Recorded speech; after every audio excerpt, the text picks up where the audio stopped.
Face front, true believers. This is Modular Media's No Prize podcast, where we talk about the MCU, Marvel Comics, merchandise, toys, and more, as well as the distinguished competition. I am your host, Chris Boingo Gaston, and with me, as always, is the local Supergirl simp, the Vacuuminator. I mean, you're probably the only Supergirl simp. I'm really not. Have you seen like certain communities on Reddit the last week now that the show's back? I mean, no, because I go to happy places where generally the content that's being produced is really good. That's fair. That's fair. I mean, I haven't watched the show in like 5 seasons. I just spectate people's reactions to it now because it's a very different kind of fandom than I am. And see, here's the thing. I always could have swore people simped over Power Girl more. Not since that show started. There's a lot of people who specifically simp for Melissa Benoist's Supergirl. Yeah. But we have some Marvel stuff to talk about and a little bit of other things. Why not? Hey. How was your week? My week was... it was a week, wasn't it? It was a very weeky week. We'll say that. Alrighty. But this week, we do have an episode of MCU to talk about. We have episode 4 of The Falcon and the Winter Soldier. I feel like even when there's not a TV or streaming service show happening, we should say an episode of MCU, because the MCU really is just a long-running TV show, isn't it? Yeah, at this point, but honestly, comics books always kind of had that serialized nature to them, so it makes total sense. That's true. But before we get into spoilers, do you want to go over some general thoughts on this episode? Yeah, I can do some generosities, which is that I really enjoyed this episode. I thought it was actually a good bit better than last week's. There's a lot of interesting character dynamics and stuff being played with here. Some cool world building. We get to see a moment that we had kind of been alluded to in the past, but not really gotten to see. And a certain someone's character arc finally comes to a horrific head. Oh yeah, no, we now have the character from the comics. Let's put it that way. Mm-hmm. Leave Wyatt Russell alone. Yeah, that's. I'm gonna say it every week until I stop seeing articles about how people won't leave Wyatt Russell alone. I have a feeling it's mostly because he is probably the most human bad guy we've had in the Marvel movie. Mm-hmm. And like, let me just put it this way. Back when Last Jedi came out, I was one of those people who hated the character of Rose Tico. I never went after Kelly Marie Tran, so I'm not so egotistical as to say be like me. But you know, maybe you could just be a little more like me, please. Yeah, but overall, I thought this is a good all hope is lost style. Like everything is falling apart. This is just the beginning. There's more to come. Was Sam desperately trying to hold it together? Sam desperately trying to hold it together as Steve would have. Mm-hmm. Because we'll get to that, because ultimately we're in spoiler territory now, folks. We're in spoiler territory. This episode is a complete thesis statement on why Steve Rogers was so important and why you can't recreate Steve Rogers. Mm-hmm. There will never be another Steve Rogers. There was only one Steve Rogers, and there will never be another Steve Rogers. And trying to force another Steve Rogers is what gets people into trouble. And that's what this whole series is trying to say, because this episode starts out, we're still in Latvia. No, we started the episode but we do have a flashback to right before Infinity War, like a few months before Infinity War. We're outside of the major city in Wakanda. Mm-hmm. And we see Bucky and Okoye. Io, right. I knew it started with an O. Mm-hmm. Io. It starts with an A, actually. It's AYO. I could have sworn it started with an O. Whatever. Io starts reciting the Winter Soldier programming thing to kind of... Bucky's like, it's not going to work. But like, I don't know if he was saying it's not going to work as in what we're trying is not going to work, or what we've done so far isn't going to work. I took it to mean they just went through some ritual and he didn't have a lot of faith in it, and he's saying that ritual is not going to work. yeah, like what we have done so far isn't going to fix the problem, kind of thing. Because as she starts going through it, he is, for lack of a better way of describing it, he's going through withdrawals. He is shaking, he is in pain, but he is holding it together somewhat. And then when she's finished saying it all, she says, "You're still here. It worked. We succeeded." And Bucky starts breaking down in tears, realizing that he's free of the programming.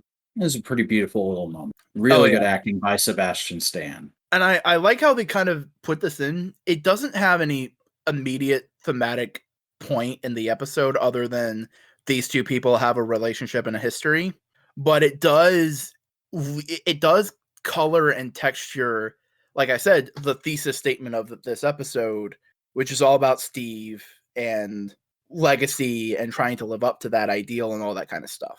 Because he shows up and he's like, when he goes to talk to Io at the beginning of the episode, he's like, look, I know you're mad. I know he killed your king. I know you don't want him out of prison, but he's a means to an end. It doesn't mean anything. He's going to go back to prison eventually. And she's like, you've got 8 hours. Then we're coming for him. Doesn't matter. Yeah. And he's like, yeah, no, that totally makes sense. He goes back and basically lays it out for Falcon. It feels like he's laying it out more for Falcon than for Zemo. It's just like, I stalled, but we only got a little bit of time left. We got to fucking deal with him somehow. As they start searching around the city, trying to find the mother figure of Carla, of Flag Smasher, of basically Sam brought up how his community reacted to the death of his aunt, and basically was like, this is an important thing. If she's this important to this community, they're all grieving for her, and we can probably track her down using this grief network. Yeah. Smart boy. Yeah. I don't know where I was going with that. Yeah, but he's using his brains. He's not trying to use his brawn. He's not going like, we're going to bust down doors. No, it's like, no, they're in pain. Yeah, we can use that pain to our advantage, but we can try and talk to them because they are vulnerable. And because they're vulnerable, we can help them see a different light. And then we see him actually trying to do that for a little bit, where he goes through this building and he starts asking people, and they just start getting up and walking away. And he's like, why won't anybody talk to me? And finally somebody does talk to him, and they basically say, we don't trust you, okay? You're saying all the same stuff that the World Reconciliation Council said to us, and they haven't come back to help us in like 2 months. So 6 months. 6 months. So why should we believe anything you say? And like later on in the episode, we hear a news report that they're really pushing to get or the original borders of the world put back into place, which is exactly the thing the Flag Smashers don't want. Right. But as Sam is going through this building, Bucky and Zemo are also going around and searching for things as well. And Zemo goes full bad guy. He's dipping more into that bad guy. He's using less of his charisma to get you on his side, as he is singing a creepy nursery rhyme to a bunch of children, giving them candy and going, my son loved candy. Yeah, he was charmingly creepy in this one, I would say, whereas in the last one he was just straight charming. Yeah, I think that's a good thing to do, because we did need to get on board with him being in the group for these 2 episodes. So having him be kind of like I'm charming, I'm a little bit of a dick, but I'm like a rich asshole friend. Yeah, look at me, I'm suave, sophisticated man. Yeah, I like Black American music, but my way of talking about it is slightly hoity-toity and out of touch. And here it's like, oh, you remember him being Zemo. It's like, oh, right. Okay. But Sam does finally reach Carla, and they have a genuine conversation. Not before, though. They hook up with U.S. agent, I almost said U.S. agent. U.S. agent and Battlestar. I'm not calling him Captain America. Okay. He's John US Walker. agent. John Walker and Lamar Hoskins. They meet up with those two. Yeah. Go finish your statement, and I'll talk about something that people have been talking about with John Walker.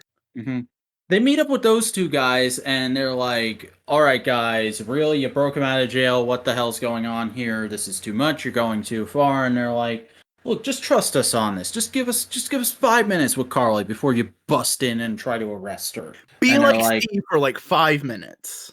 "Yeah," and they're like, and at first John Walker is like, "Fuck no, we're not doing that. We have a chance to arrest her. We're just gonna arrest her." And Lamar actually goes like, "Dude, this might be our one chance to de-escalate this. We should probably give it a shot."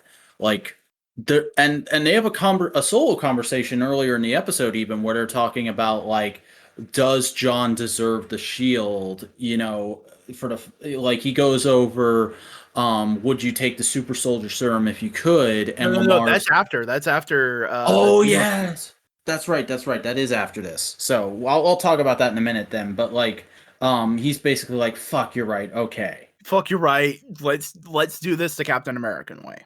Mm-hmm. But a thing I've been seeing in conversations on like Reddit and some other podcasts going like, "Oh, John Walker's gonna die at the end of this. Like, he's irredeemable. He's too far now. He has to die. He's a bad guy." And I'm just going like, no, that's the point of John Walker, is that he is this irredeemable asshole of a character that the U.S. government continues to use because he's a good fucking hammer. Mm-hmm. John Walker is in the same boat as like Nuke. Also, like people have been saying, we've talked about a few times, they're lining up to do Young Avengers on here. They're also low key lining up, haha, low key. They're low key lining up to do Thunderbolts. And who would be a great leader for the Thunderbolts? Oh man, that'd be great. Either because I can see either Zemo coming back and being Citizen V, Yeah. or John Walker being U.S. Agent Dark Avenger. I mean, I would love to see them both on the team and just constantly butting heads. Oh yeah, very much so. And like John Walker has no idea it's Zemo. Mm-hmm. That'd be interesting. But like you could also have White Vision on the team. Yeah, my my stupid joke from the WandaVision podcast. John Walker and White Vision formed the racist Avengers. But like I'm trying to remember what some other upcoming things could lead into having Dark Avenger stuff in it. But like, yeah, no, like they could be leading up to a Dark Avenger. That could be what the direction they're going for with the Young Avengers. It's like Avengers versus Avengers.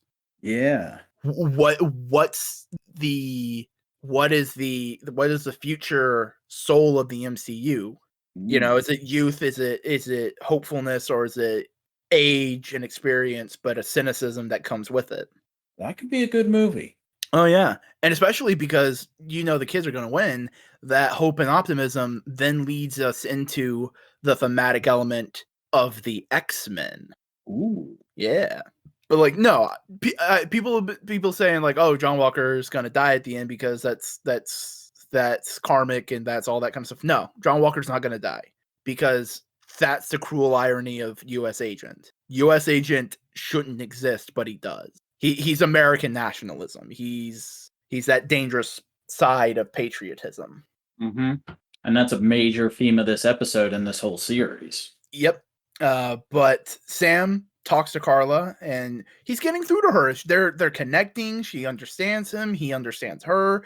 He's going like, yeah, no, what you're fighting for is right, but like killing people is just making people angry at you. They're not going to listen. And she's going like, yeah, you know what? Maybe you're right. Maybe we are going about this the wrong way, but they aren't listening any other way. And he says like, yeah, but I'm an Avenger. I can help, you know? And there's like a really great moment where she gets worked up because he's questioning her ideals, and she says like, I would kill 1,000 men just to get this across. And she goes, "Shit, no, I didn't mean to say that. You worked me up into saying that." And he's like, "Did I?" And it's like, ooh, that's good therapist writing right there, because I have seen shit like that go down in therapy sessions. Yeah, because he's very much just kind of like leading her to the water and letting her drink. He's not saying you're wrong. He's saying they're thinking you're wrong, all that kind of stuff. But it takes too much time. And Captain Fussy Pants goes like, "Know what? Fuck this," and busts in, immediately breaking all the trust Carla has in Sam. thinking that this was all a sting operation. That's heartbreaking to me because like that's that is perfect tragedy and irony, you know? Mm-hmm. Because like she was probably not ready to, but about ready to like give up to Sam. After having just earlier in the episode, there was a whole scene of her and the Flag Smashers like hiding out by a river in a really cool location. I'd like to know where they filmed that scene. And then going to a cemetery to get what remains of the super soldier serum so they can make more soldiers. And like, oh shit, she's ready to escalate. And then things break down. Yep. And then we have a cool bit of chase and bit of all that kind of stuff, all that variety, all that jazz. Where eventually Carla's in a basement area of the building they're in. I say basement area. It's in a secluded area with a bunch of industrial equipment surrounding them. And Zemo finds her. And Zemo hates super soldiers. So he's like, sweet, get to kill a super soldier. That made my day. So he starts shooting at her. She falls and drops the super soldier serums on the ground. And Zemo goes like, oh, this is super soldier serum. And starts breaking them. Mm-hmm. Which and it's weird how like you're both happy that he's doing it and a little horrified in like the delight he's taking doing it. Yeah, especially with what he said at the beginning that Sam brought up to Carla, which is a beautiful little like understanding of what Captain America is, because Zemo brought up that to purposefully and willing turn yourself into a super soldier is an act of supremacy. Mm-hmm. And when Bucky brings up, but Steve wasn't like that, Zemo goes like, right, but how many Steves are there? Zemo willingly acknowledges, yeah, no, Steve Rogers is probably the only super soldier he probably would be fine with. He's the exception to the rule. Right. But he is right in point. Like, there's a truth to the idea that a person who purposefully gives themselves power to that degree does not deserve it. Because to think you deserve it enough to wield it fundamentally means you misunderstand the ramifications of said power. Mm-hmm. Which I think is a fascinating way to take that, because Steve didn't want the serum. Steve wanted to help fight. He wanted to help people. The serum was a means to an end for him, rather than being a means to his own glorification. Right. Similar to Isaiah Bradley, he did not want to become a super soldier. He was experimented on. He had no say in the matter. But like the moment when Zemo said there's not many like Steve, and Sam just gave kind of like the room a look of like, I saw some people going like, it was a good look, but like my immediate thought was like, oh, that's Isaiah Bradley. He's thinking of Isaiah as like, there is more like Steve. It's just they don't get talked about. Mm-hmm. The utter history of the Marvel Universe. Yep. You know that was a comic DC was going to do, and then it got canceled because of the pandemic? Oh. Yeah. Like, it was going to be about Black Lightning and a couple other Black heroes. That'd be sick. I think it was even going to be written by, like, not Ta-Nehisi Coates, but some other prominent Black author. That's good. That's cool.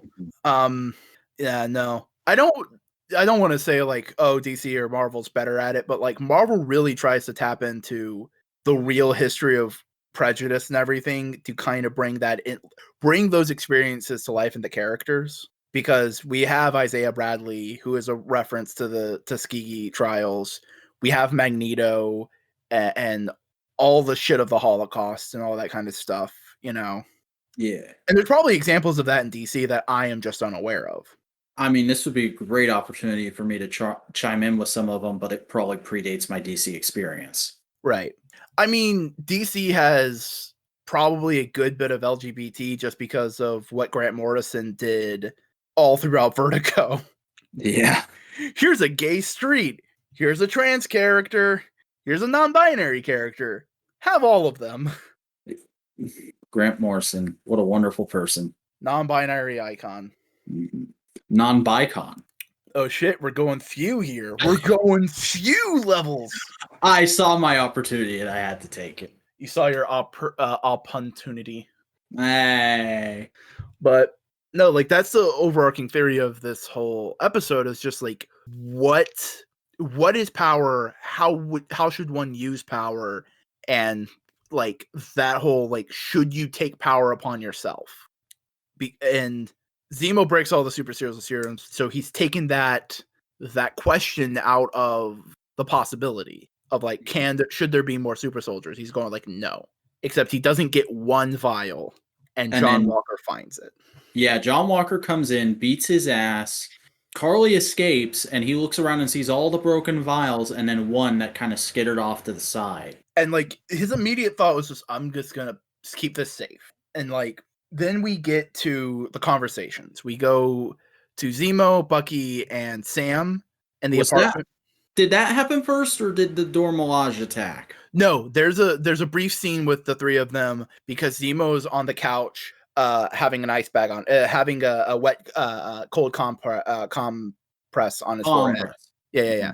Meanwhile, John and Lamar are off in the street somewhere talking. Yeah, and they're just talking about like, well, would you take the super soldier serum if you could?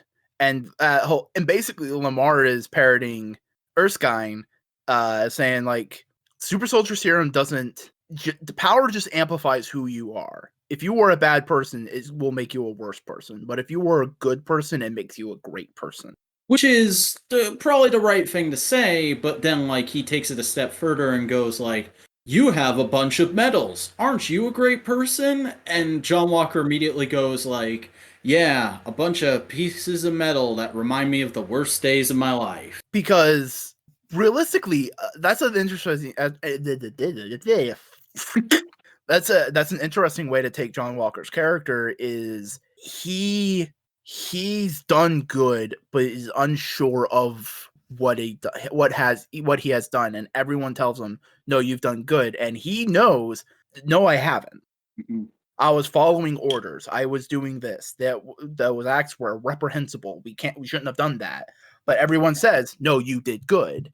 And I mean, the way he talks very much strikes a chord with the way I've heard actual soldiers talk about being in combat situations and saying like, I've heard soldiers before tell a story of being in a firefight and then go, and that was the worst day of my life. Yeah.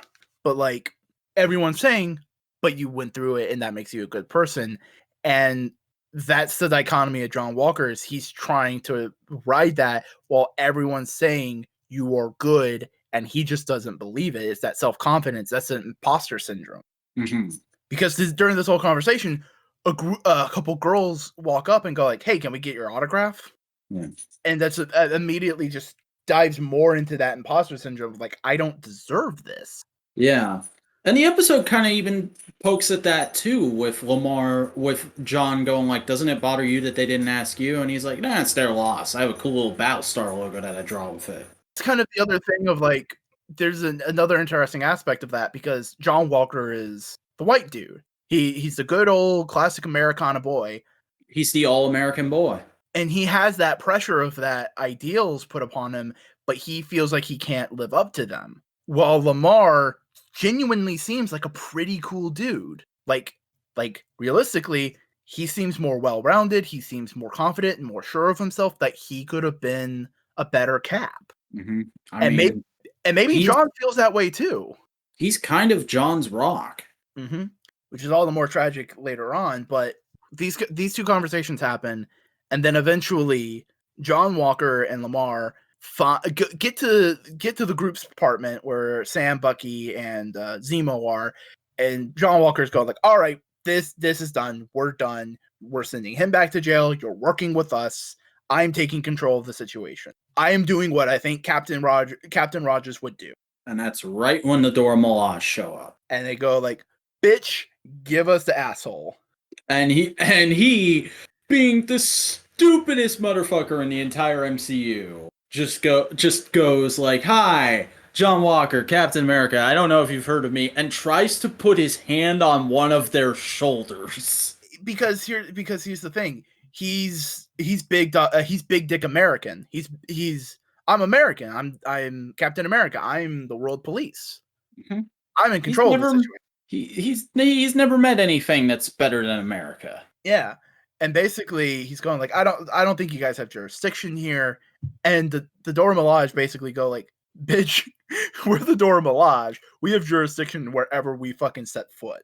And like that line is so good on multiple levels because one, it's a badass like yay Wakanda line, but on the other hand, it's them out Americaing America. On the other hand, it is a black woman saying this to a white man who thinks he knows everything. Mm-hmm. So there's that level too of basically going like, you have no control, I am in control, get used to it. That kind of like, your word isn't law just because of who you say you are.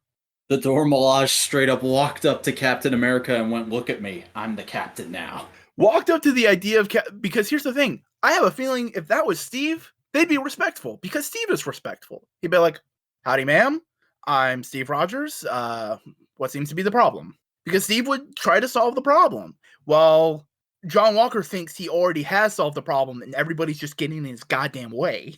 He thinks Captain America is a magic get-out-of-jail-free card. And then we have a bomb-ass fucking Wakanda versus Cap fight, and it's just good. It is so good. Meanwhile, fucking, I love the comedy that's juxtaposing this scene, too, because Zemo's just standing in the background with a whiskey, and then Sam's like, should we help them, Buck? And he's like, you're doing a great job. Keep going. Because and then they know the Dora Milaje would fuck them up. Yeah. And then Bucky finally tries to de-escalate the situation, and they just deactivate his arm. Not just anyone. Ayo. Yeah. Ayo deactivates his arm, and he's like, God damn it, Bucky. Why'd you make me do this? Why'd you make me he has this total hurt puppy, what the fuck face. And she's just like, you brought this on yourself, but I'm sorry kind of expression, which is great. Mm-hmm. All the while, Zemo goes into the bathroom and escapes. Yeah. So we got him to look forward to in either future episodes of Falcon Winter Soldier or in future MCU projects. Have we still not seen him at the Sokovia Memorial? We haven't. That may be like an epilogue. Ooh. It could be an epilogue. I mean, you've heard the Latveria theory, haven't you? I think you've told me in the past it's like Sokovia gets reformed into Latveria by Doom. Yeah, like I wouldn't mind that. I think that'd be a very interesting like dynamic to take with Latveria. Mm-hmm. But that whole situation's de-escalated. The Dora Milaje realize that Zemo's gone, and they go like, all right, fuck it, we gotta go find this asshole. All right, we don't have any problem with you, Sam and Buck. We realize you were just trying to do a job. See you later. All the while, John Walker is fucking. Go ahead. All the while, John Walker is fucking punch drunk, getting up, going like, they weren't even super soldiers. And it's like, oh, honey, you don't even know what's possible. Oh man, what were you about to say? I was just saying, like, I like the little follow-up bit with Sam and Bucky where Bucky's putting his arm back on, and Sam was like, "Did you know they could do that?" And he's like, "I do now." I also really like the internal Wakandan technology vibe of the arm. Mm-hmm. It's just a nice design. It's a nice look, nice vibe. Yeah. But all seems lost. Everything's gone to shit. Like, but then Sam gets a call. I can't remember. No, Carla calls Sam's sister and says, "Hey, I talked to your brother. I want to talk to him, and you're gonna go talk, and you're gonna send this message to him. Because if you don't, I'm gonna go down to Louisiana and I'm gonna hang out with you and your kids." Mm-hmm. And then Sam's sister calls him up and goes like, "Sam, she threatened me and the kids," and he's like, "All right, pack up, get some cash, leave. Just leave. It's safer."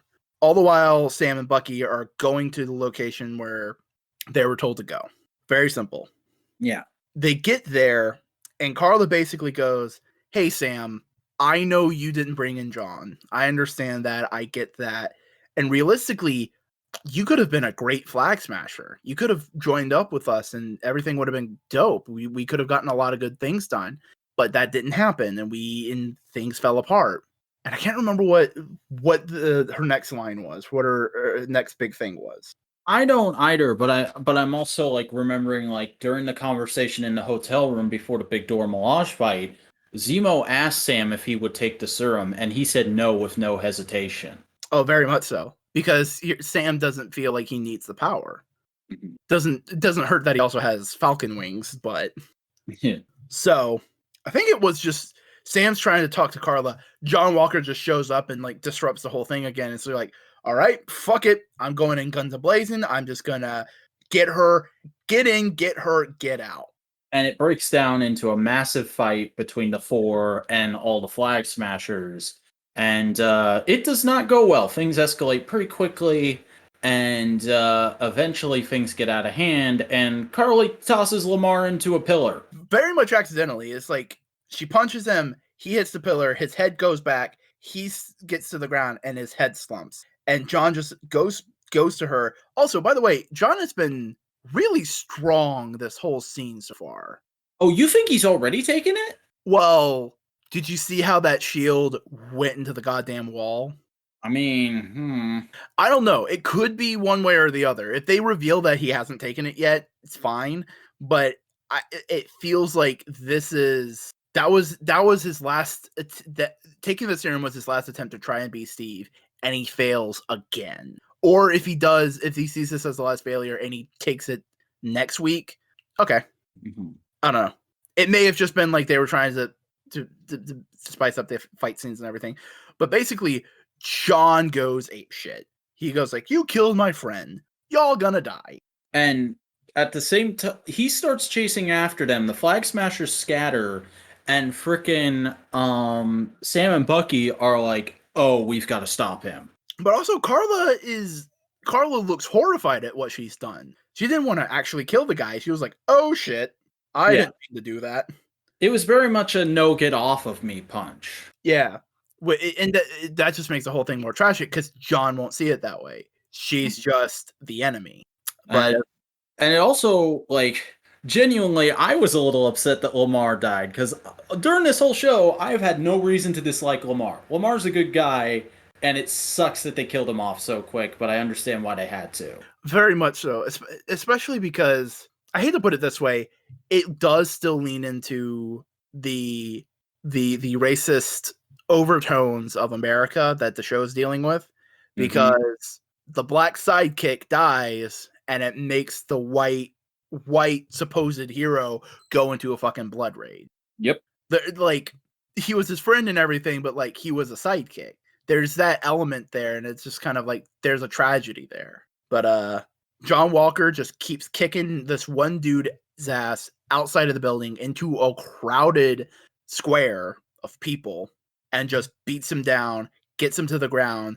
The dude's looking up, and it's the same dude who earlier in the episode was like, "You know what? I used to look up to Captain America as a kid. My granddad used to fight with him during World War II. He always told cool stories about him." And it's like, oh, that's kind of sweet. It shows the international ideals. He's also the same guy from last episode that was freaked out when Carly killed a building full of people. Yeah, but him talking about that shows that Steve Rogers tried to be a universal icon, not just American. Mm-hmm. And he's looking up at the shield, at this new Captain America, as it comes crashing down. And probably the most brutal death that a Marvel production has made since the Kingpin killed the guy with the car door.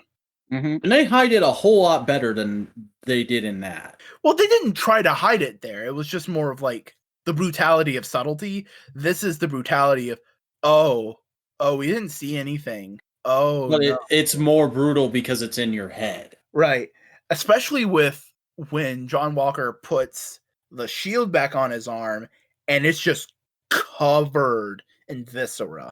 It is downright disgusting. The only thing I would have done more is I would have had a little bit of a blood splatter on the A on his forehead.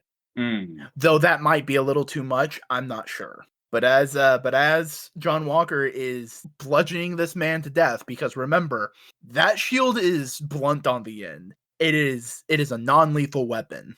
That wasn't a quick or easy death. No. All the people in the square are recording John Walker killing a man in cold blood.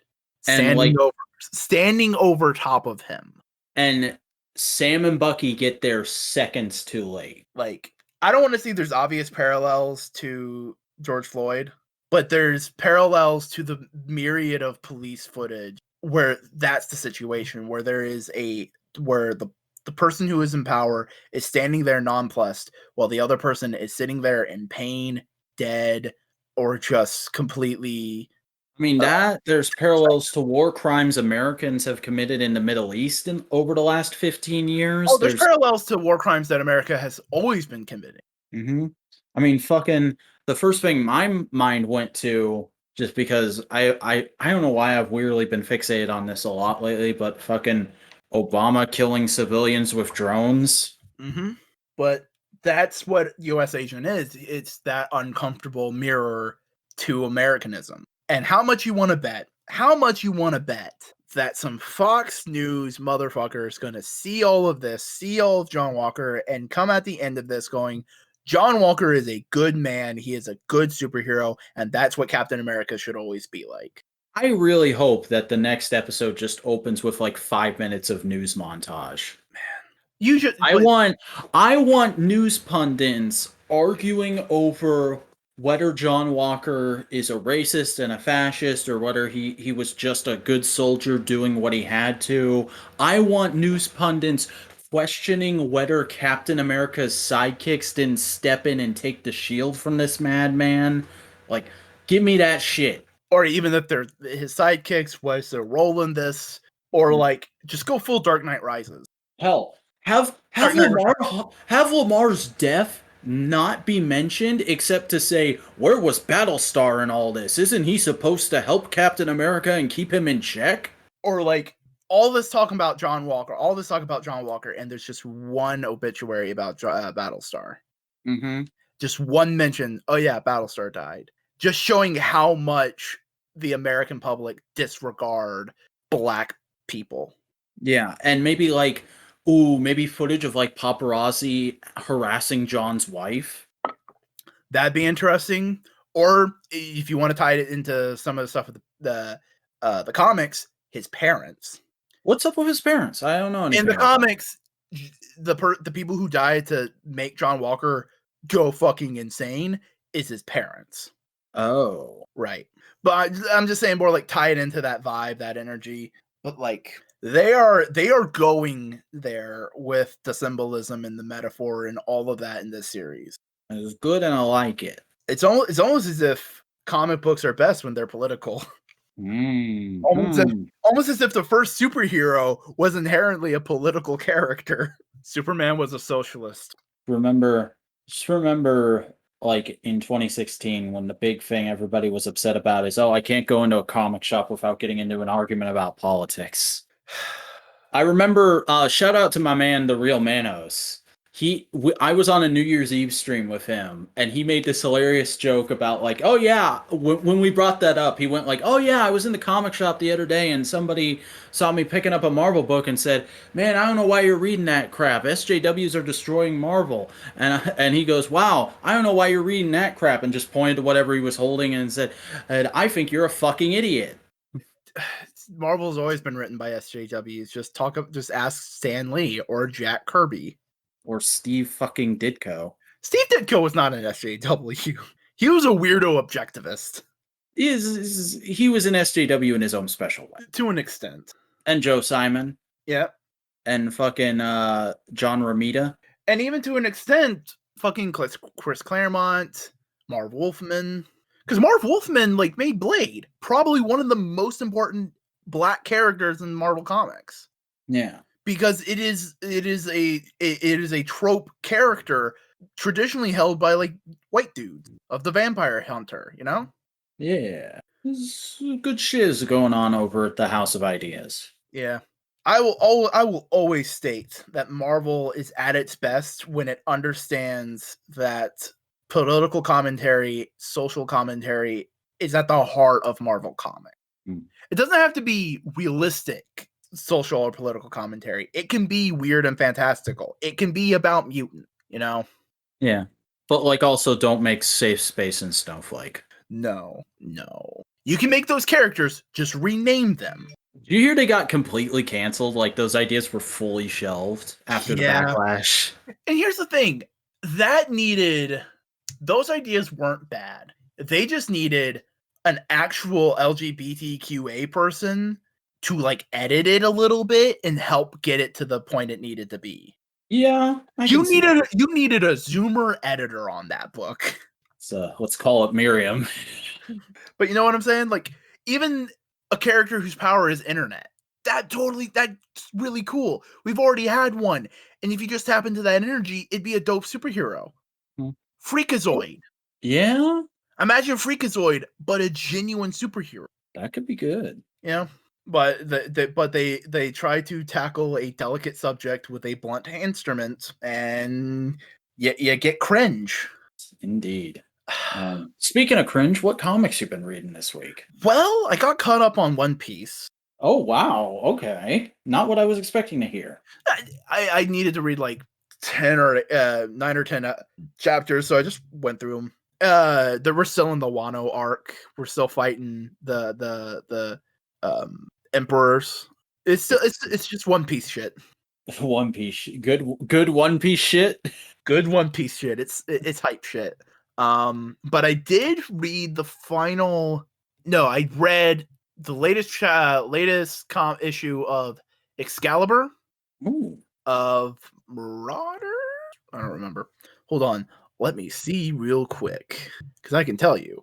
Hey, nice. But I did read the final issue of King in Black. Ooh, tell me all about the ending of King in Black. Spoil my ass to perfection. Well, essentially, this whole time, Null has been having a giant bubble around Earth, keeping the sun out, doing all that kind of jazz, and everybody's just been on the back foot. And remember, this has been a major crossover event. This is mostly a Venom story. This is a story about Eddie Brock. Mm-hmm. This is a story about Eddie Brock realizing that he has worth, that he is value, that he is not just the fuck up that he was as a kid, but he has grown and become a hero. And that not only does his son need him, the world needs him. Because last issue, the Enigma Force, aka Captain Universe, descends on Earth while Silver Surfer breaks the barrier just big enough to bring himself and the Enigma Force into Earth's atmosphere. And he goes to Eddie Brock, and the Enigma Force goes to Eddie Brock and goes like, Eddie Brock, you are my host. And so we start the final issue with Silver Surfer rolling up to Null, and Null going, oh, hey, I remember you from Silver Surfer Black. What's up, you fucker? And Silver Surfer's going like, yo, what's up? You're an asshole. I'm stalling you for a bit. And Null's just going like, it doesn't matter. I'm just going to fucking kill you. It's not going to be like last time. Yo, you fucked up. And so they have a little bit of a brief scuffle. And then and Spider-Man and the Avengers and Thor all descend. And Captain America's just going up and pops down, flying. His Venom symbol is glowing gold. Going after, he says, fucking sick. Because that's Venom's thing, is the protector of the innocent. And he's just looking at these others. You can't fight him. Protect the innocent. And the best thing, he, with the Enigma Force, summons Silver Surfer's board, turns it into a sword. That is metal as fuck. And remember, this is Eddie Brock off a building earlier in the miniseries. And like he just beats down Null and kills him. Null is afraid of the dark. What? He goes, I ain't afraid of the dark. Yeah. He goes like, I am light. And he kills Null. And Null's just going like, you'll never be rid of the dark. You'll never be rid of the void because I still exist within your sun, i.e. depression and mental illness can be passed down to kids without us realizing, that kind of metaphor. But Eddie Brock goes like, all right, the day's almost saved. And all the Avengers are going like, oh shit, Eddie, your son, something's going on with your son. and he walks up to his son, and he's in pain, and his eyes have the null symbol, the swirl, and he's going like, "Dad, what's happening? Something's fucked up." And Eddie Brock goes like, "Hey, do you trust me? Because this is gonna hurt." And he rips into his son's chest astrally, like metaphorically, grabs the symbiote that rests within him, crushes it with light. As the sky separates, the symbiotic stuff that's been encaging Earth breaks, and there's a dope ass scene where Blade is surrounded by vampires that he recruited to help fight the symbiotes. And they're all just going like, "Yeah, we won! This is sick! This is great! Now we get to kill Blade!" And Blade's going like, "Oh man, this is a good. Oh man, no." And he's like talking to the Avengers on his phone. He's like, "No, everything's good here." And the vampires are just making fun of him. Like, "Dude, you're surrounded by us. What's good?" And the sky starts coming in, and it's daylight, and the vampires all start dying. And he goes like, "It's good because I remember what time it is." And Blade just wipes out a majority of the vampire population as a side note in this big Marvel cosmic event. Excellent. And basically the Enigma Force, Captain Universe, goes like, "All right, Eddie, we did our job. I need to go out and help other people, but you're good here. You're dope. You're a hero. You've self-actualized into being a better person. Don't fuck up."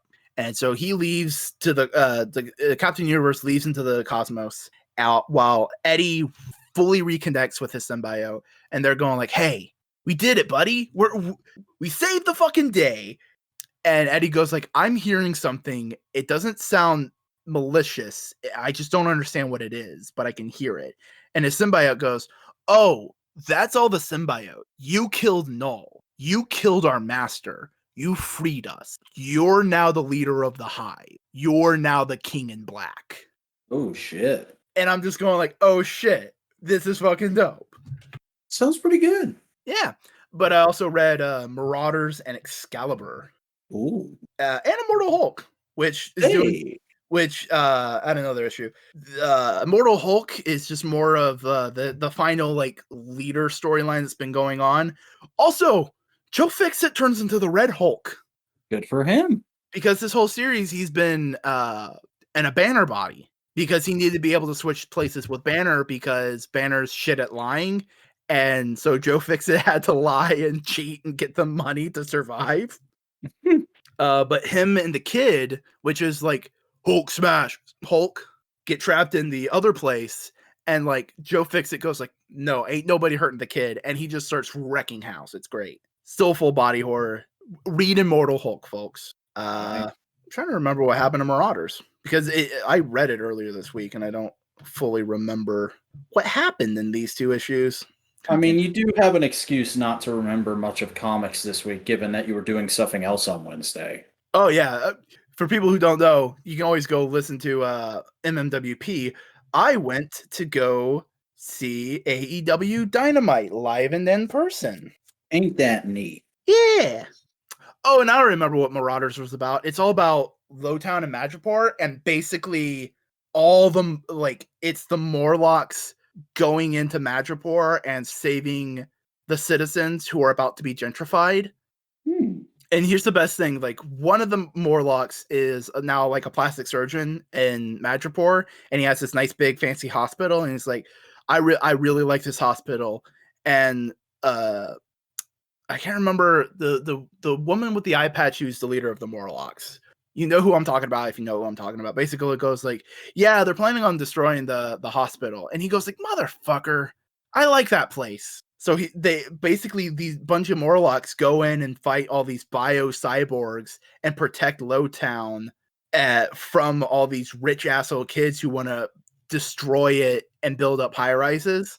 And at the end, one of the people who lives in Lowtown, who's not a mutant, he's a human, goes like, "Yeah, they're not calling this place Lowtown anymore. They're calling this Mutie Town." Basically saying Lowtown is mutant. Lowtown is mutant turf. Don't fuck with mutants, you know? Yeah. But that was the Marauders. Excalibur they're still dealing with the Betsy storyline. Oh no, this is after the Betsy storyline. Okay, so a while ago there was a mutant named Malice, whose mutant power is that she can turn into a ghost. Like she can separate her soul from her body and be a ghost. Okay? And she did this so long ago she couldn't reconnect with her body, so to speak. And while Betsy Braddock's soul was off in the multiverse, Malice took control of her body and just wreaked a little havoc. So now they're trying to help her like deal with her shit, you know?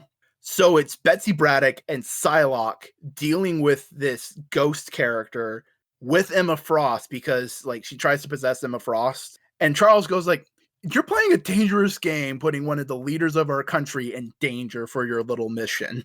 I trust you, but don't fucking do it again." Still there, Vac? Yeah, I'm here. But this is also the beginning of like the build up to the Hellfire Gala. Because there's a dope scene where Rogue, Jubilee. Wait, that hasn't happened yet? No, it's happening this summer. Oh shit! Okay. They've just been dropping stuff to hype it up. Where Rogue, Jubilee, and Betsy Braddock are all trying on old dresses to see if anything would work for the gala, and like Rogue and Jubilee are going like, "Betsy, why don't you just get a brand new dress designed for it? You go to Jumbo, he can make you a dope ass thing." And she goes like, "Yeah, but I want to make sure that I can't use something else. But none of these dresses are fitting." And they're all go like, "Yeah, none of them look quite right on you." Oh no. That's when she remembers, wait a second, I got all of these dresses while I was in Kawan's body. And then Kawan steps in the room and Betsy goes like, "Okay, these dresses weren't made for me. They were made for that body. I have no use for them. You can do with them whatever you want." And she goes, and basically Betsy goes like, "They were made for your body." And Kawan goes like, "But not for my taste." And Betsy goes like, "Oh, they're not?" And so they burn all the dresses. Shit. That's kind of like that's that part of our life is done. We're trying to move on. We're removing these hurtful things. Because here's the best part about it, the whole thing is Kawana and Betsy are like, I wouldn't say they're best friends, but they like understand each other to an extent. They're trying to understand each other to a point where they know they aren't going to necessarily be best friends, but they want to respect each other, which is nice. But they're trying to help the ghost, and they figure out the way to do it, and they beat the ghost, and they get her into a brand new husk body because she lost her original body long ago. It was dead, and basically they're going like, "Hey, this is a second chance for you. Don't fuck up." And she's going like, "Are you genuinely giving me a second chance? I've been running away because I felt like I didn't deserve it." She doesn't believe them. She doesn't believe that this is just, there's no strings attached, that she's just back. And she's like, "Oh." And the last image is her looking out into the ocean with the captions, "It's a fresh start. No one can promise it won't hurt like hell, but I've certainly had enough of my own. This one is yours." Nice. Yeah. Good use of the bits that are in your story to tell a new story. So what comic stuff have you read this week?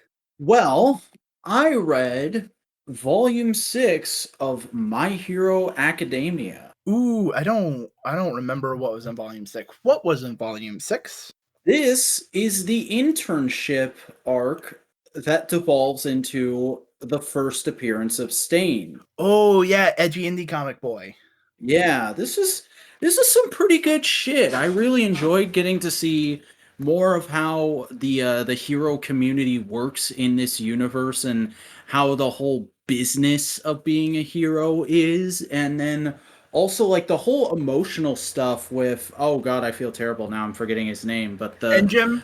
Yeah, with him and his brother and confronting Stain, that whole thing was great. And like the way the teachers show up and shut it down and like have to find a workaround for the fact that them actually fighting a villain is illegal at their age. Oh, it's all very good, very solid stuff. I liked it a lot. But the thing you'll probably want to hear me talk about more is I did it. I read Dawn of X Volume 1, the first issue of every series. What are your thoughts so far? I'm definitely more into the early cute character moments than I am the emerging overarching plots in each of these books. The quote unquote assassination of Charles Xavier had no stakes for me just because I instantly was like, oh, that's bullshit. They're gonna get around that in 2 issues or something. Right. I find it funny how consistent some of the teams are with members. Like Wolverine's on like 4 or 5 of these teams. But he's mostly on like X-Men and X-Force. Mm-hmm. And I love how everyone's like, oh, I want to put together a team, but I don't want to call it the X-Men. Yeah, I mean, like, to an extent, like, X-Men's kind of like a sacred term to an extent. Yeah. But I also like letting Beast be a total shitbag in X Factor. No. Yeah, that's great. X-Force. I really enjoyed the whole, like, in the first issue of X-Men, getting to see, like, a dinner at the Summers household. That was pretty cool. Especially because I didn't know Kid Cable was a thing, so that totally floored me. Yeah. Basically, Kid Cable came in and killed Old Man Cable. They explore it more in Cable. Okay, well, it's all wholesome and everybody's happy with it, and like the fucking line, "Mom, is it cool if I trade guns with Raza?" was fucking hilarious. I just love that now Scott can just have dinner with his dad whenever. Also, I'd never experienced Scott's dad before, so he was kind of interesting, especially because a few issues later in New Mutants, he's just a total shitbag and leaves them on a random space station. Scott's dad is one of the most fascinating parts of the X-Men. Isn't he, though? Because for people who are listening and don't know, Scott Summers' dad is basically 70s porn stash version of Star-Lord. Like, he has his own crew, the Starjammers. He's just in space, hanging about, doing space shit. And he's literally just a pirate. He's just a space pirate. Yeah, I mean, he's a good guy space pirate. Like, he'll help people, but it's like, yeah, he's a pirate. And I love the whole conversation they have where he's like, Scott, this fucking world you're entering into is weird as shit. And he's like, not much weirder than what you're into. And he's like, fair enough. Yeah, because Scott's dad is dating like a furry alien cat chick. Yeah. So, any standout characters you want to talk about? I mean, predictably, I did really enjoy the stuff with Kate Pride. That whole opener where she just runs into the portal made her instantly sympathetic. And then I didn't know anything about the New Mutants, but I did enjoy getting to experience a little bit of them, because like I knew Douglas from the opening miniseries, and I knew Magic from a few appearances here and there, but all the other ones were relatively new to me, so it was like, okay, that's what this team is about.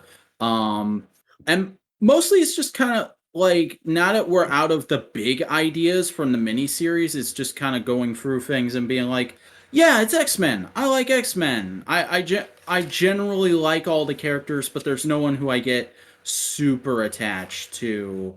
I did like the thing from the opening of issue 1 where like Magneto's getting all this hero worship and everybody's just kind of like, let him have his moment. That was nice. I will admit, like, one little pet peeve I have with all this is I found it kind of weird that they kept the text only pages even in the non-Hickman written books.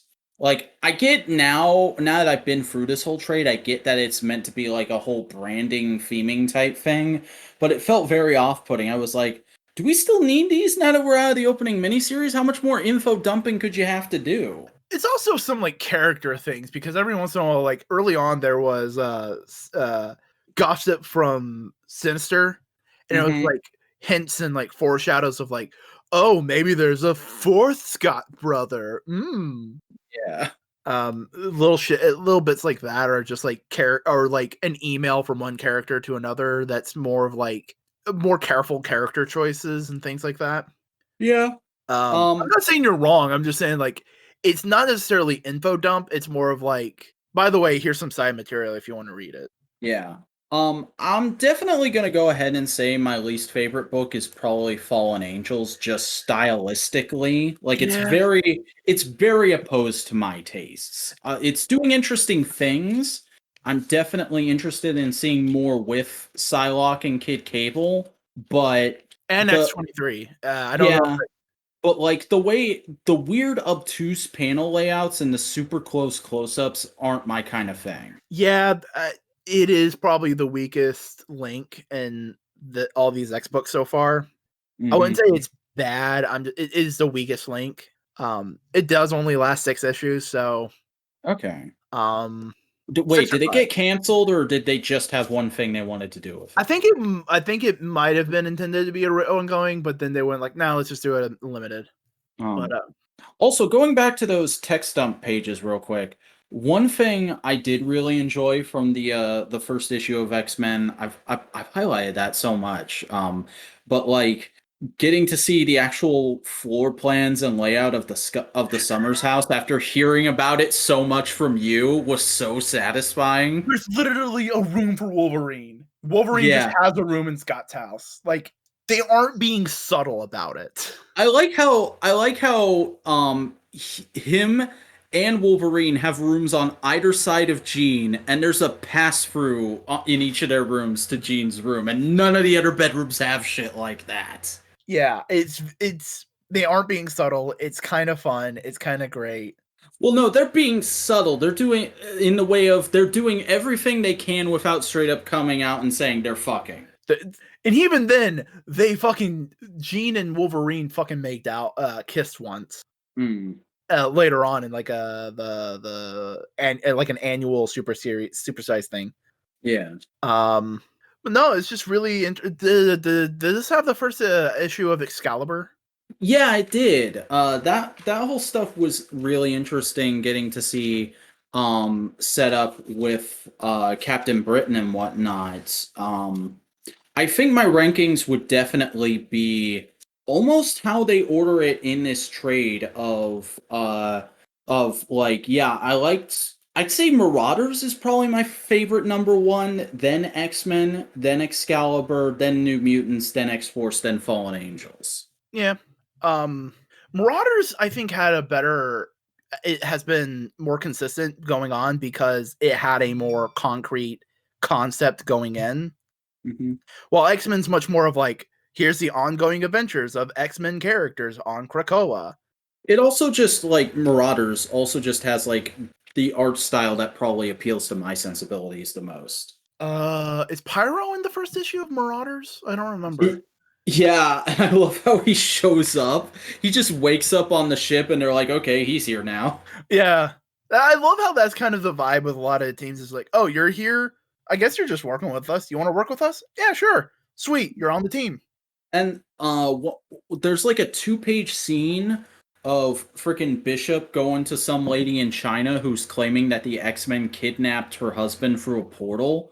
I don't know if that's set up for something. It probably is, but I found that super interesting because I was like, oh yeah, that would probably be happening if this was real. Oh, that does get answered later on in that series. It's a fun twist. I like that. Okay. What do you think of Apocalypse? Because I find Apocalypse's whole arc in this bit of the X-Men incredibly interesting. I love how he's constantly going, call me obtuse symbol, and everybody's like, I'm not fucking calling you that, dude. But it's just Krakoan. It's just, say my name in Krakoan. We have evolved, therefore our names must evolve too. And they're like, yeah, that just means those of us who don't have kooky X-Men names are now getting kooky X-Men names. Calm down. Yeah. Or we're changing up the kooky X-Men names just a little bit. Did Gambit show up in the first issue of Excalibur? Yeah, there's like a whole little sub scene of him and Rogue getting brought in to things where like they're walking away from the big party from the end of Hawk's Pox, and they're talking about where they're gonna put their house, and like they start to have the conversation of should we have a kid, and then immediately Apocalypse is like, yo, I need your help with some shit. But he's only asking Rogue, and like Gambit's going like, no, mate, I'm coming with her. You're coming with her. She's my wife. And Apocalypse is just like, okay, whatever. I don't care. Just need her. Also, is it just me, or is Rogue being drawn distinctly a little bit older in this book than she had been just before this? It's a kind of a little bit of like I can see it of her being a little bit older, but like not a ton. Like, it's not a huge thing. I'm not saying like they made her look like a MILF. I'm saying like she went from looking my age to looking my sister's age. Which I think is more appropriate because she is kind of positioned as one of the elder X-Men characters of like not necessarily they are old, but more of they are the older sibling to the 20-year-olds that are still trying to figure their shit out. Mm-hmm. And I mean, like, I would not be surprised if at some point in this run she does get preggers. Like, you could do a fucking Rogue and Gambit family miniseries or something. Oh yeah, especially with I'm pretty sure they were talking about their cats. Going like, we got cats. Also Monarch. Yeah, that was interesting. One thing I do really like from the first issue of New Mutants, I almost forgot about, but like when they try to have Mondo merge with Krakoa so they can communicate with him, and he's like, "No, I don't like this. This is weird. Fuck off." And Douglas just goes, "Fair enough. Sorry." Yeah, I like all that kind of jazz and junk. No, but I also find it interesting that they purposely went like, no, mutants are an entire culture and society all on their own. They have their own form of magic. Uh-huh. You know, it's really trying to build the world out. It's good shit. It's such good shit. Yeah. Also, I like how I am just genuinely vibing with all the X-Men stuff as I've been going on for like how many years now? You've been going on a few months now. You didn't really start talking about it until this year. Yeah. Well, last year. But like, I think that's fine too, because like I really get the feeling that this current status of X-Men books is kind of the big phenomenon in comics, the way the current status of IDW Transformers was a few years ago when they were doing Morta Meets the Eye and Robots in Disguise concurrently. Yeah, but this is like 15 goddamn books a month. Yeah, and they're about to expand it. Oh yeah, with 2 series that no one knows what the fuck they are. Oh, it's exciting. The lists are because you posted a thing about it earlier with Miriam making a joke about it. Children of the Atom, which is out now. It's interesting. I don't know where it's going, but I've read the first issue. It's interesting, at least. Way of X, which makes me think maybe this is like the culture of Krakoa. Could be. X Corp, which is going to be like the business side of Krakoa and all the mutants. Hellfire Gala, which is going to be a mini series. I think Hickman's going off of the X-Men book is what it looks like. It's Jerry Duggan and Pepe Larraz. Yeah. I don't know if it's just this is a second X-Men book or if it's Jonathan Hickman stepping down from X-Men and doing something else. I wonder if this is like a resurrection of the all-female X-Men team. Maybe, or like maybe this is like a new version of adjectiveless X-Men, because there was a while where it was Uncanny X-Men and X-Men. Well, and then we've got another book that starts in September that's a question mark with a redacted artist, but it's written by Jonathan Hickman. I wonder if that's the return of Uncanny X-Men. It might be, because essentially ever since adjectiveless X-Men, that's kind of been the default book for a while. Mm-hmm. So maybe returning to Uncanny might be interesting. Yeah, and like there's a whole thing of the Hellfire Gala. It's going to decide the new group of X-Men. Maybe that's going to be a thing, and then there will be the Uncanny X-Men as an alternate group, the runners-up. Or maybe it's like X-Men is the general goings-on of Krakoa with whatever mutant you want to use for that arc. Kind of like a Justice League Unlimited, but with all the mutants. Yeah. And Hickman takes up the role of Uncanny X-Men, which is just that team. Mm-hmm. And there's also the classified series that's going to be starting in August. We don't know what that is. But it's written by Leah Williams. What's her track record? What do we know her from? No idea. So let me look real quick. Alrighty. Let's see. Oh, she's been doing X Factor, which is probably one of my favorite X books. Okay. She did Amazing Mary Jane, Gwenpool Strikes Back. I've heard nothing but good things about Amazing Mary Jane. She did one issue of Amazing Mary Jane. She did issue 6, and issue 5, and issue 4, and issue 3, and 2, and 1. She did all of them. Okay. Yeah, Gwenpool Strikes Back, Absolute Carnage Avengers. Yeah, she's been. Is this a good Gwenpool series? Because you're the Gwenpool dude. Gwenpool Strikes Back. That's a series that started out pretty promising, and then everybody got really mad at really quick because it's the one that retconned her into being a mutant. Oh, so it's all the stuff that kind of ties into actual X-Men shit. So makes sense. Maybe she's writing some things with Gwenpool. Maybe. By the way, that cover that you posted, that's issue 3. Do you notice how well endowed Gwen is on that cover? Yeah. There's literally a joke in that issue where, because the whole story of that series is her trying to come up with ways to stay in print because her series got canceled and now she's panicking. And she goes, "What if I had massive breasts? That sells." And so now just canonically, Gwen has triple Ds. That's fucking hilarious. Mm-hmm. Like, I can understand why some people might not like that, but I can understand that. That's fucking funny. Mm-hmm. But yeah, no, she's writing X Factor. X-Force, which low-key is one of, like, I don't hear people talk about it. It is one of my favorite X books going right now. I love the concept. I love the characters. I love how they interact. It's good shit. That's the one with like Daken and North Star and iBoy, Polaris. It's good. Sick. Do we have time for a spot of toy news? Oh yeah, we got some toy news. We got some Metal Boy news, didn't we?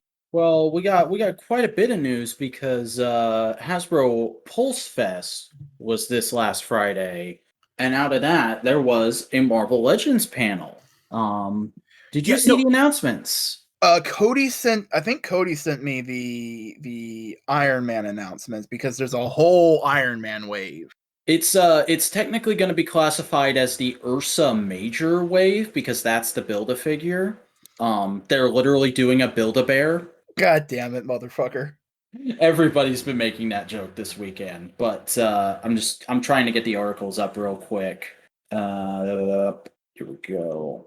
Yeah, there's that. The Ursa Major wave, which will include the Modular Iron Man, the Vault Guardsman, the Stealth Iron Man, the Holographic AI Iron Man, Classic Ultron, Ironheart, and Darkstar, I think that character is. I think so. Mm-hmm. But Modular Iron Man is like the classic 90s character art design. That's like one of the evergreen arts. Yeah, it's the one that is post Armor Wars. It's the one that was in the cartoon. Yeah. So it's a lot of people have big nostalgia for that armor, so it's great that it's finally getting a Marvel Legends. The stealth armor is like, okay, that's cool. That's in like it's a quintessentially cool armor, but it's also just a very easy repaint because it's just another use of the 80th anniversary Iron Man mold. We're getting Quasar. Yeah, Quasar is coming as a Walgreens exclusive. We already knew about him, but this is like some updated final product shots. He looks fine. I don't really care about Quasar, so I'm just like, okay, that's cool. I'll probably skip it. I also like the old school pencil thin mustache Tony. Ironheart looks good. She has the same waist problem as other Marvel Legends, but it's a surprisingly good looking figure. I didn't expect them to do as much unique sculpting on top of that female buck for her. And the unhelmeted head sculpt is dead on. So I don't really care about Riri. She's not a character that I've ever gotten into. I'm not saying she's bad, I've just never gelled with her. But this figure, low key, I kind of want to pick it up. Yeah, it looks good. We're also getting Fat Thor, which is great. Yeah, after almost 3 years, we're finally gonna get a completion of that final battle trinity of Avengers, which is great. Well, I mean, they had to completely remake a brand new body mold for that weight class of a hmm man. Well, the thing is, they had Fat Four, but it was Goofy. It was Goofy dressing like the dude Fat Four. Right. Um, they did that as a Build-A-Figure, and a lot of people were like, "Where's Badass Fat Four? Give me Badass Fat Four." And they were like, "Give us a couple of years." Yeah. Also, more information on the Hickman X-Men wave, hmm as well as goddamn Sentinel. The Sentinel box is so huge. I'm very, I'm, man, I might end up getting one of those on the aftermarket because I missed out on the HasLab. I like went back and forth on that for so long, but I kind of now that I know it's happening, I have to have it. I I have want to one. have it. I want one, but I haven't had the money to ever get one. I will one day. Also, we're getting a role play toy of the MCU Eye of Agamotto with a removable Infinity Gem, which is pretty cool. Yeah. And then the next HasLab project is going to be something Fantastic Four related. Fantastic Car? Fantastic Car, maybe Galactus Buster armor, maybe Galactus. But yeah, it's fantastic. Ooh. What? The monster from issue 1 of Fantastic Four. Oh, that would be insane. And have it come with Mole Man. Ooh, Yeah, that'd be fun. hell yeah. Um, Also, little tease for whatever the next wave they're going to reveal is Age of Apocalypse Sabretooth will be one of the figures. They may just be doing more Age of Apocalypse designs then. Yeah, because apparently there's a big push in that group of designers to get every character from Age of Apocalypse in the line because they all grew up with Age of Apocalypse. I mean, it's not a bad fucking thing. But they did get the first one with Sunfire, Dark Beast, Morph, Weapon X, Wild Child, hmm X-Man, and Yeah, the frickin' Sugar Man wave with the most hilarious packaging job ever. If you look at that Jean Grey figure, it. There's only so much you could do to fucking put Sugar Man into a box. I know. uh, Goddamn 90s fucking excess mutant design. It's great. but yeah, all good, solid reveals. Very very standard for Marvel Legends of like stuff. Some stuff I'm interested in. Some stuff I'm like, I'm not familiar with that, but I might pick it up. And some stuff that I'm like, yeah, I'll probably skip that because I don't care about the build a figure. Only once ever has there been a whole wave where I was like, yeah, I'll pick all of that up, and that was the Spider-Verse wave, which I still need to open. Mm. Mm. Mm. But yeah. But something I did open this week, real quick. Ooh. Um, I'll turn on my camera real quick. Oh, hey. Um, What you? Oh, it's it's the I Gamble. have the hubbo for the Rogue. Oh, look at this! Look at this sexy beast up in here. It's He's Gambit. got. It is the to say the full correct name. He is the Hasbro Marvel Legends X-Men Retro Collection Target exclusive Gambit. Yeah. Very, very nice figure. Only real complaint I have is the shoulder articulation doesn't go quite as high as I would like it to. I would like it to go like 1 or 2 D10s higher than what I'm showing you right now. That's about all it can do because of It the goes about like a jacket. full 90 degrees T pose. Yeah.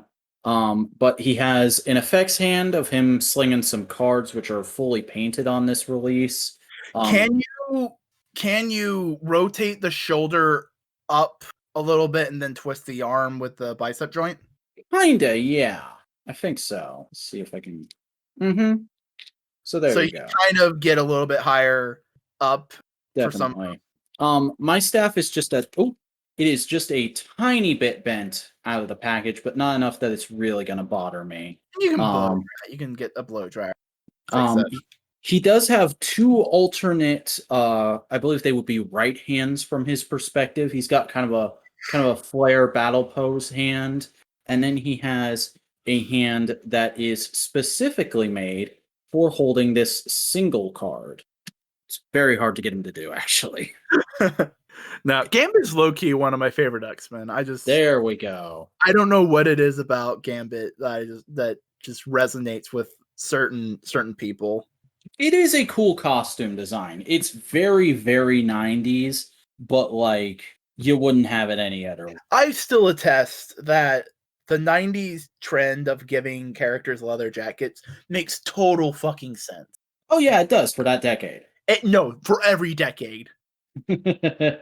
All decades. Give the Fantastic Four leather jackets. It makes sense. Because they're not superheroes, they're adventurers.